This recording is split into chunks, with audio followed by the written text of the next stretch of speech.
427,000 piso Ma'am De La Rosario, ang nakalaan ngayon shoutout po sa inyo. para sa Department of Health at para sa Sir, ano PhilHealth. ba to? Makakatanggap Sir Troy naman ng Perez. higit 13 bilyong pisong budget ang specialty hospitals natin.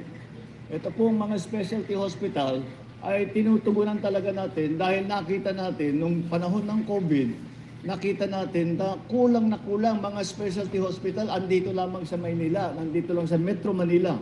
At kaya naman, sabi namin hindi naman tama yun dahil malayo pang probinsya, yung mga nagkasakit ay dadalhin pa rito. At kuminsan hindi na umaabot. Kaya ang ginagawa po natin ay nagpapatayo tayo, hindi naman kahit hindi buong ospital. Pero meron tayong idadagdag sa mga nandyan na ospital para meron tayong tinatawag na specialty centers. Halos 9 bilyong piso ang nakalaan naman para sa DND at mga sundalo at para sa mga pulis, ang PNP Hospital. At halos 78 bilyong piso ang para sa mga programa ng lokal na pamahalaan.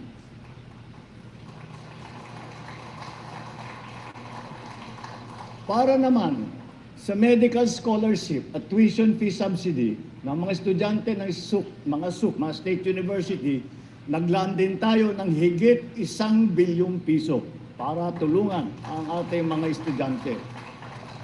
Upang maisulong ang medical assistance at zero balance billing program sa BGH, halos 1 bilyon at 400 milyong piso ang budget na inilaan natin sa ospital na ito.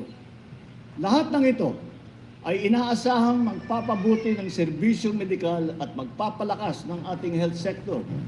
Hindi na po natin hahayaang magtiis sa sakit ang ating mga kababayan dahil sa kawalan ng pagtustos at pagpagamot. Hindi natin hahayaang nahihirapan ang mga pamilya sa mga probinsya dahil sa layo ng kanilang lalakbayin para makarating sa ospital. Patuloy po natin gagawing prioridad ang kaligtasan, kalusugan at kaginhawaan ng ating mga kababayan. Ngunit, magagawa lang natin ito kung patuloy tayong nagtutulungan. Mahalaga ang pakikipag-ugnayan ng ating pamahalaan sa LGUs upang matugunan ang mga pangangailangan ng ating mga kababayan. Katulad kanina, bilang suporta ng national government sa Baseco Hospital, nag-abot kami ng 15 milyong piso. 15 milyon. Umaasa kami magagamit ito sa pagpaganda pa ng ospital.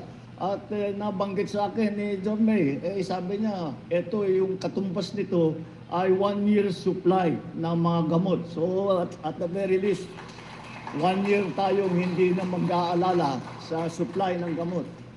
Bibisitahin din natin mga may ospital. Eto, nandito tayo sa ospital ng Manila Medical Center. Noong nakaraang September, naitala ng OMMC ang pinakamaraming first patient encounter o bilang ng mga pasyente unang nakapagkonsulta sa ilalim ng ating YAKAP program. Congratulations! Patuloy ito. Patuloy tayong magtatrabaho at ito ay patunay na malayo ang naaabot ng ating serbisyo kung mayroong koordinasyon ang pambansang pamahalaan, ang LGU, iba't ibang ahensya ng mga gobyerno, mga NGO, at siyempre, ang taong bayan. Sa puntong ito, nananawagan ako sa ating mga kababayan. Samantalahin ninyo ang mga programang ito upang mapangalagaan ang inyong mga sarili. Bukas po ang mga serbisyong ito para sa lahat, lalo na sa higit na nangangailangan.